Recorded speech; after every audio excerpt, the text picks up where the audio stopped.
Well, we heard that LSU was going to be aggressive in the transfer portal.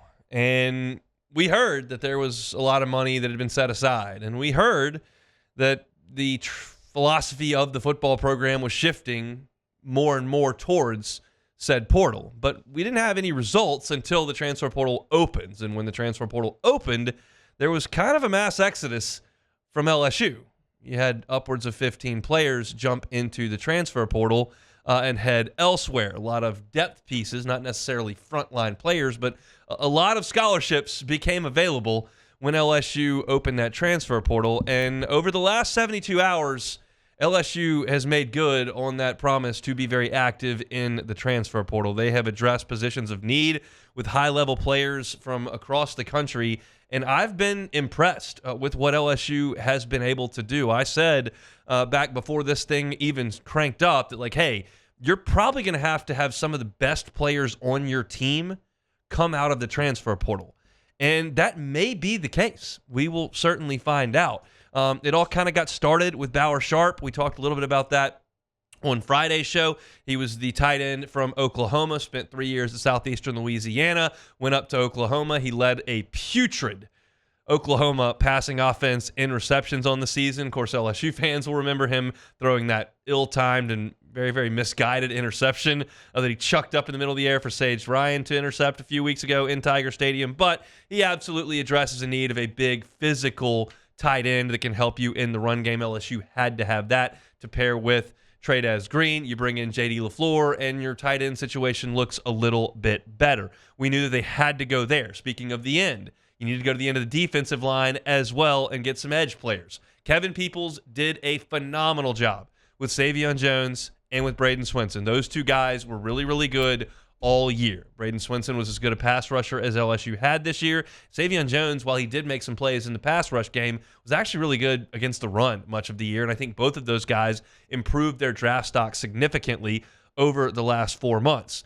But they're going to move on, and now you've got Deshaun Womack who moves on. So you look at LSU in the defensive front, and you're going, okay, they got Gabe Relaford, but what else do we have? There's Dylan Carpenter. He hadn't played very much. Like they got to address that need at edge rusher. They absolutely have done that in a big way. You go get Jamari Butler, who was a productive player for Nebraska this past year, had 3 sacks in the game against Ohio State, 5 tackles for loss. Really, really good player, a veteran who's got another year of college eligibility to his name. And then today they added on to that with Jack Pyburn, who was second on Florida's team in tackles. Both of these guys are 6'5". Both of these guys are north of 250 pounds. They're big. They're physical. They've shown the ability to rush the passer. Pyburn had 8 tackles in the game against LSU just a month ago. So those are 2 guys that you pair with Gabe Relaford, you pair with Dylan Carpenter, and you bring a couple guys in this class, and you've shored up your ability on the edges. I think there are probably still some more guys in the transfer portal that LSU would like to land. Will Helt is one of those who's looked around to a lot of different places. He certainly looked at Texas A&M, certainly has looked at Ole Miss. So we'll see what the Purdue defensive end transfer's future is. But LSU has addressed that with 2 places, Jamari Butler and Jack Pyburn.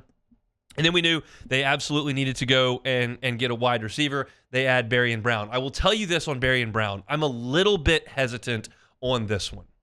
Not because I don't think Barion Brown is not a talented player. He's immensely talented. You run 5 kickoffs back for touchdowns in the Southeastern Conference, you have a ton of talent. LSU has run all of 2 back in the last 40 years in Tiger Stadium. Barion Brown's got 5 to his name in 3 years. He's incredibly fast. He's got some good size, and he's been pretty productive. He was a freshman All-American, and Kentucky just couldn't throw the ball this year, so the numbers are not going to blow you away. I just worry a little bit with Barion Brown that he's the exact same player as Chris Hilton and as Zavion Thomas. Those guys are speed guys. They haven't been uber productive in the passing game. They're kick returners. Like they have kind of the same type of skill set. I was looking for more of a technician, a possession receiver, because you got the speed guy in Chris Hilton. You've got the playmaker in Zavion Thomas. I was looking for maybe a 6'4" guy that is a great route runner, kind of a little bit in the mold of C.J. Daniels, quite frankly. But I'm not going to certainly turn Barion Brown away. I think he's a really talented guy, and hopefully LSU can get more out of him than Kentucky could, because LSU's got one of the best passing offenses in the country, and Kentucky's is one of the worst. So it's a little puzzling to me that you would get the same skill set in Barion Brown, but hey, he's a talented dude. You add him into the mix. Cornerback, something LSU had to address. They just have not been good enough in the secondary over the last 2 seasons.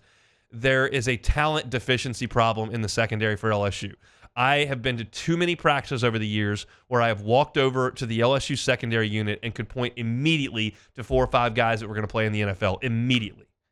I don't mean to just go straight to the most talented room, but I mean, you go back to 2010, 2011, you got Patrick Peterson, you got Morris Claiborne, you got Tyrann Mathieu, Brandon Taylor, Eric Reed, Ron Brooks, Daryl Simon. These are pros. You go back to 2019, Derek Stingley, Christian Fulton, pros, guys that are making huge plays in the professional ranks. Look at Grant Delpit, pro. And they just don't have that over the last couple of years. It's just not there. And you're starting to move toward that, because I think that Jakeem Jackson is a pro. That's a guy that was a high 4-star recruit, one of the top 5 corners in the country when he came out. He played in almost every game as a true freshman. He was a starter in his 2nd season, and he got hurt 2 games in. He's got size. He's got projectability.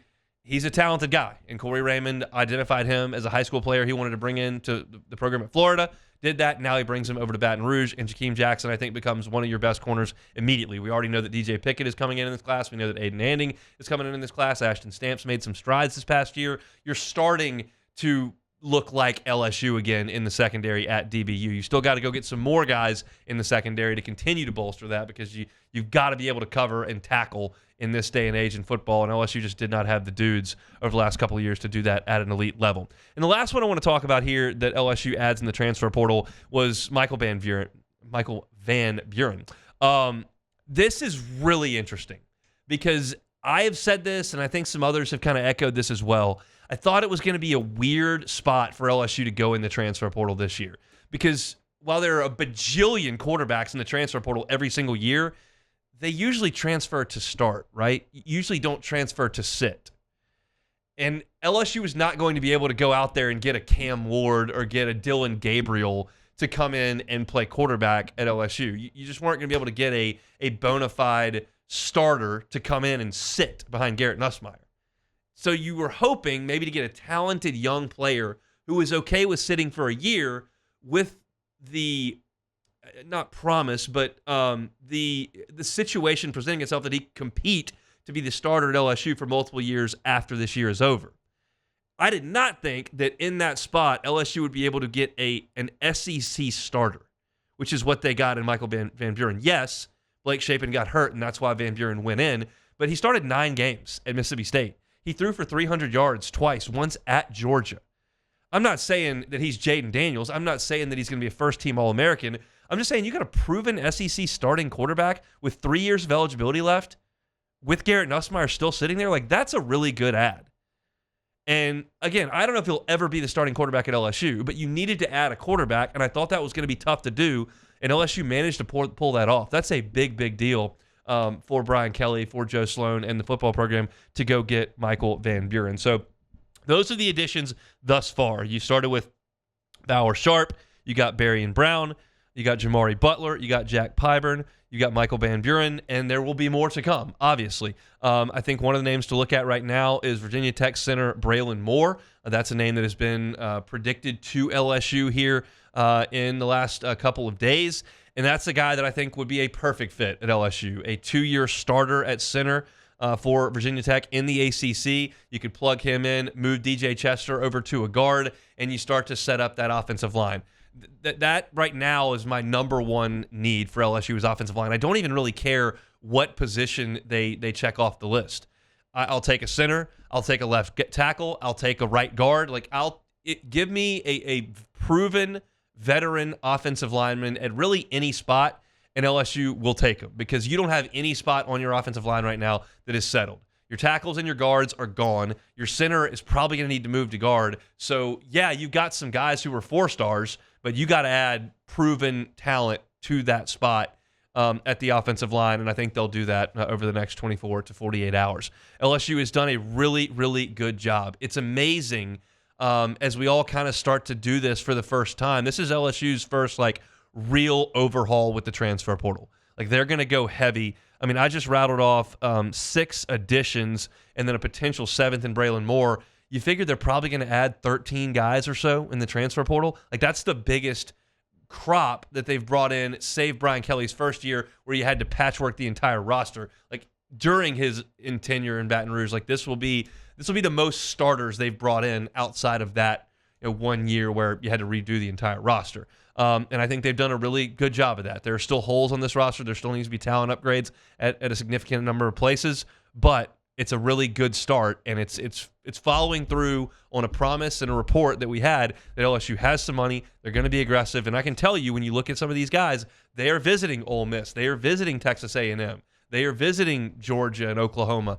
They're visiting Arkansas. They're visiting different places, and LSU is doing the job to get them to sign with the Tigers. So it's been a really good start for Brian Kelly and the program. They got to continue to build that momentum over the next couple of days. There are still spots that they've got to shore up. So, hey, thanks for watching Hunt on LSU. Before you get out of here, do us a couple of favors.